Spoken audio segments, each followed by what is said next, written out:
আজ আমরা লিজেন্ডার পলিনোমিয়ালের উপর একটা অঙ্ক করব। তো কী দেওয়া আছে অঙ্কটা? Show that integration -1 to +1 pnx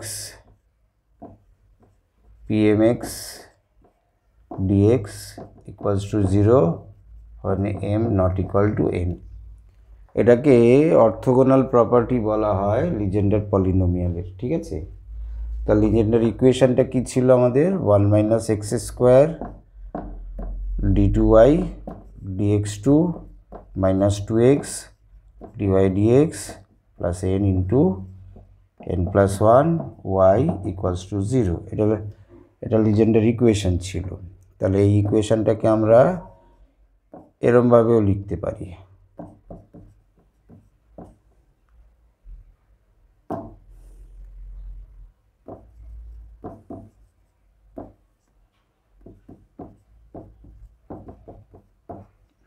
এটাকে ডিফারেন্সিয়েশন u ইন্টু ভিতে করা যায়। যদি এটা কনস্ট্যান্ট থাকে এটা ডাবল অর্ডার ডেরিভেটিভ হলো, এটা পেলাম। আবার এটা যখন কনস্ট্যান্ট তখন 1 - x² এর ডেরিভেটিভ করলে 1 is 0 -2x, মানে এটা পাওয়া যাচ্ছে। এই পার্টটুকুকে আমরা এরমভাবে লিখলাম। তা যেহেতু pxটা আমরা জানতাম একটা সলিউশন, এই লিজেন্ডার যে ইকুয়েশন তার একটা সলিউশন হচ্ছে px, তাহলে কি হচ্ছে এই pnx আর pmx এই দুটোই এই ইকুয়েশনকে স্যাটিসফাই করবে। তাহলে ddx অফ 1 - x² এটা হবে d সলিউশন যেহেতু স্যাটিসফাই করছে, ঠিক আছে। এটা n ইন্টু n+1 pnx, এটা 1 নম্বর ধরলাম। 2 নম্বরটা হচ্ছে similarly ddx of 1 - x² dpmx dx plus n into n+1 pmx equals to 0। এটা রিলেশন নাম্বার 2। এটাকে আমরা pmx দিয়ে মাল্টিপ্লাই করব, এটাকে আমরা pnx দিয়ে মাল্টিপ্লাই করব, ঠিক আছে।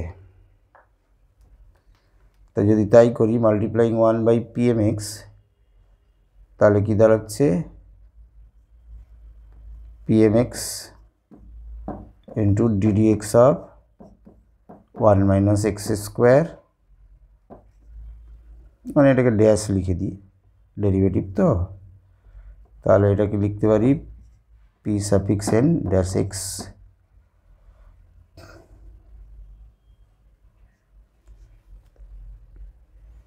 plus n into n+1 pmx equals to 0। Same জিনিস এখানে যদি আমি pnx দিয়ে গুণ করি তাহলে pnx ddx of 1 - x² -x plus n into n+1 pnx equals to 0। একবার চেক করে নেওয়া যাক কি হয়েছে। যখন আমি pnx একটা সলিউশন তখন n, ঠিক আছে। যখন pmx সলিউশন তখন এগুলো m হবে, ঠিক আছে।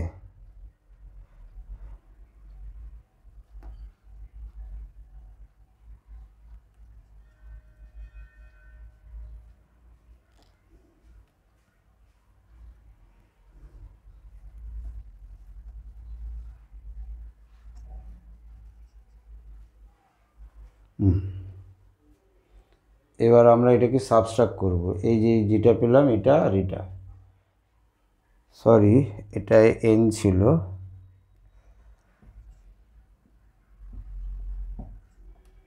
পরেরটায় যখন পিএম সলিউশন তখন আসবে, এটা পেলাম। তো এই দুটোকে আমরা এবার সাবস্ট্রাক্ট করব, ঠিক আছে।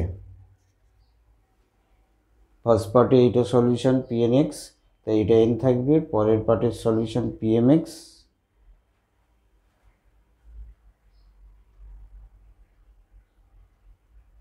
আচ্ছা ওটাকে মাল্টিপ্লাই করা আছে pmx দিয়ে, এই সলিউশনটা কি, এটা nই থাকবে। আর পরেরটায় pmx সলিউশন m হলো, তাকে pnx দিয়ে গুণ করা হচ্ছে, এই হলো। এই দুটোকে সাবস্ট্রাক্ট করা হবে এবার। তো সাবস্ট্রাক্ট করলে কি দাঁড়াচ্ছে, আমরা এটা ভেতরে নিয়ে নিতে পারি ddx of 1 minus x square into pmx pn dash x.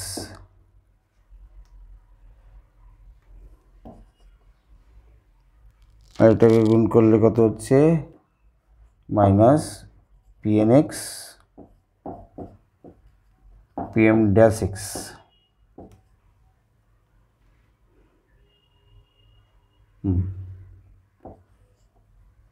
হলো। আর এদিকে দাঁড়ালো মাইনাস করলে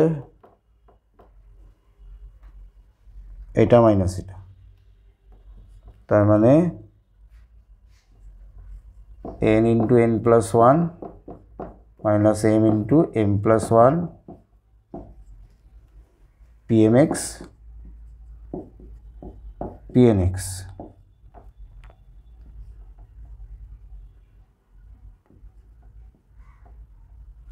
ইকুয়ালস টু 0। এটা আর এটা সাবস্ট্রাক্ট করলাম, এটা মাইনাস এটা কমন গেল, আর এখানে এটা ভেতরে ঢুকিয়ে নিয়েছি, ঠিক আছে। ওকে,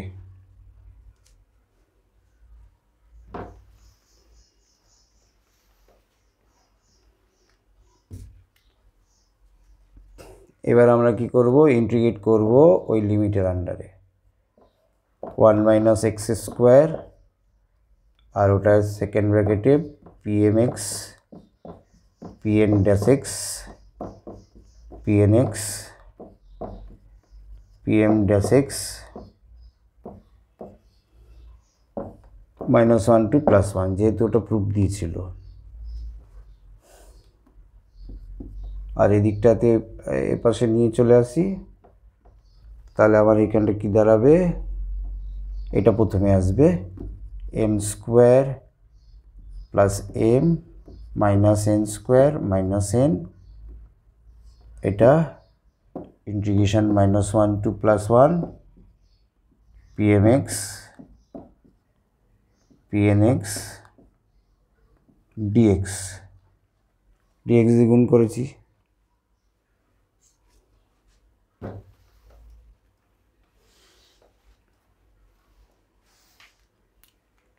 কঠিন না, একটু ধৈর্য ধরে ক্যালকুলেশন করতে হবে, ঠিক আছে।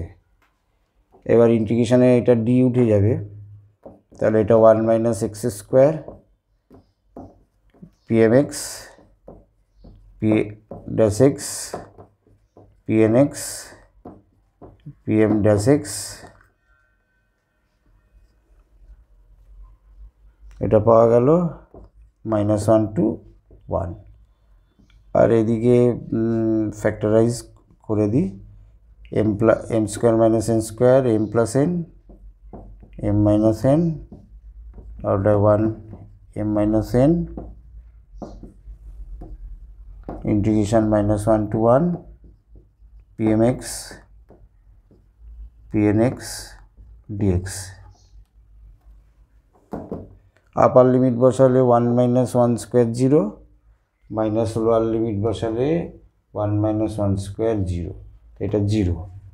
আর এটার পাশে ফ্যাক্টর থাকলেও m মাইনাস n কমন গেল, m plus n plus one integration minus one to one pmx pnx dx equals to 0, যেহেতু এটা 0, তাই minus one to one pmx pnx dx equal to 0।